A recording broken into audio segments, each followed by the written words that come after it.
છું પ્રીતિ। વડોદરાના પાદરામાં ગંભીરા બ્રિજ દુર્ઘટના મામલે કેબિનેટ મંત્રી ઋષિકેશ પટેલ દુર્ઘટના સ્થળની મુલાકાત લેવા પહોંચ્યા। ચુસ્ત બંદોબસ્ત વચ્ચે ઋષિકેશ પટેલ પહોંચ્યા છે। દુર્ઘટના સ્થળની મુલાકાતમાં આટલી સુરક્ષાની શું જરૂર છે તે એક મોટો પ્રશ્ન। શું લોકો તેમના સુધી પહોંચી ન શકે તે માટે આ વ્યવસ્થા તો નથી ને? લોકો પોતાની રજૂઆત ન કરી શકે તે માટે આટલો બંદોબસ્ત છે? શું મંત્રીજીને લોકોના રોષનો, લોકોના પ્રશ્નનો ભોગ બનવાનો ડર લાગે છે? કારણ કે આ તો દુર્ઘટના સ્થળ છે। લોકોને મળવા આવ્યા, સ્થળ નિરીક્ષણ કરવા માટે આવ્યા, કારણ કે 2 લોકો હજી પણ લાપતા છે, જેમના પરિવારજનો 50 કલાકથી રાહ જોઈ રહ્યા છે। શું એમના રોષનો ભોગ ન બનવો પડે તે માટે શું મંત્રીજી ડરી ગયા છે?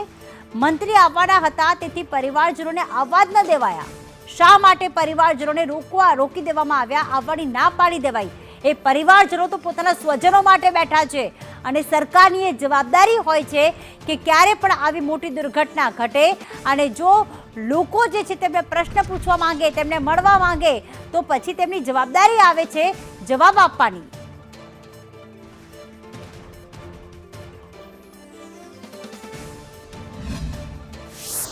आप આવ્યા છો, લોકો વાતો કરતા હતા કે કોઈ મંત્રી આવ્યું નથી, આપ આવ્યા છો, આજે શું કહેશો?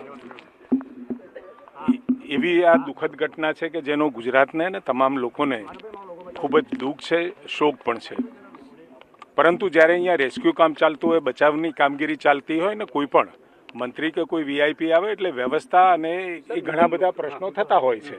એટલે સ્વાભાવિક એક વખત અમે સતત વહીવટીતંત્રના સંપર્કમાં હતા અને આજે સમાચાર જે મળ્યા અને ગઈકાલથી અમે સતત પ્રતિ કલાક અહીંના સમાચાર લેતા હતા। કેટલા રેસ્ક્યુ થયા, કેટલા આપણને પાર્થિવ દેહ મળ્યા, કેટલા સાધનો નીકળ્યા અને એના પછી લાગ્યું કે આજે એની પરિસ્થિતિની મુલાકાત લેતા ટેકનિકલી પણ અમે જોઈ શકીએ।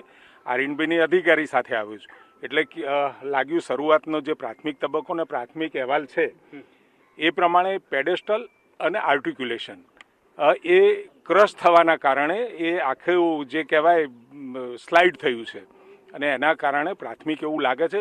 અને કદાચ મેં વાત કરી આરએનબીના અધિકારી ગાંધી સાહેબ, એની સાથે પણ એમને પણ કહ્યું કે પ્રાથમિક અહેવાલમાં આ પ્રકારનો આપણને રિપોર્ટ મળ્યો છે।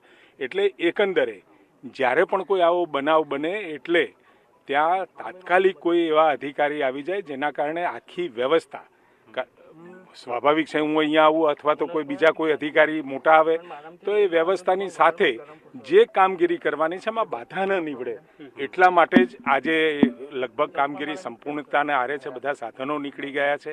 એક જે ગડર પડી છે એ ગડરના નીચે એક મૃતદેહ દેખાઈ રહ્યો છે, પરંતુ એ ગડરને કાઢવાનું કામ અને એમાંથી એ બોડીને રેસ્ક્યુ કરવાનું કામગીરી એ ચાલી રહી છે। સાહેબ, 8 વર્ષથી રજૂઆત થતી રહી બ્રિજ મામલે, 8 વર્ષથી રજૂઆત થઈ હતી, તેમ છતાં કાર્યવાહી નહીં થઈ, બ્રિજ બંધ ના કર્યો। કઈ કાર્યવાહી હવે? સસ્પેન્શન માત્ર કે આગળ કાર્યવાહી થશે? સ્વાભાવિક છે, તમે જે વાત કરી કે વિડીયો છે કે લેખિત રજૂઆતોના આધારે જે એને મેન્ટેનન્સ કરવું હતું એ મેન્ટેનન્સ પણ થયું હતું, પરંતુ કેટલાક કારણોસર અને જે વાઇબ્રેશન ધ્રુજારીનો જે રિપોર્ટ હતો એ પણ 2025માં એ નોંધ્યો હતો, પરંતુ આજે તમે સસ્પેન્શન જોઈ રહ્યા છો એટલે ક્યાંક જે અધિકારીઓની ચૂક થઈ છે એ અધિકારીઓની ચૂકના કારણે પ્રાથમિક તબક્કે જે આપણને અહેવાલ મળ્યો છે એ અહેવાલના આધારે તાત્કાલિક સસ્પેન્ડ કર્યા છે અને લગભગ 30 દિવસની અંદર આખી તપાસ પૂરી થઈ। ટેકનિકલ અને સાથે સાથે વહીવટી એ આદરણીય મુખ્યમંત્રી સમક્ષ રજૂ થઈ જશે અને આ એક કન્ટિન્યુઅસ ઓનગોઈંગ પ્રોસેસ છે અને ઓનગોઈંગ પ્રોસેસ અત્યારે ચાલુ છે। સાહેબ, લોકો માનવ વધનો ગુનો દાખલ કરવાની વાત કરી રહ્યા છે।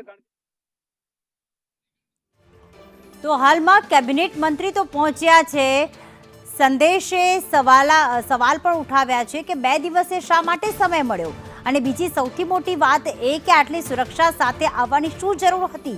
શું અને સાથે પરિવારજનોને આવવાની શા માટે ના પાડી? સંદેશ ન્યૂઝે અનેક સવાલ પૂછ્યા, પરંતુ કેબિનેટ મંત્રી તેનો જવાબ ન આપી શક્યા। આ જ સવાલ અમે સાંસદને પણ પૂછ્યો હતો તો તેમણે કહ્યું હતું કે સરકારને પૂછો।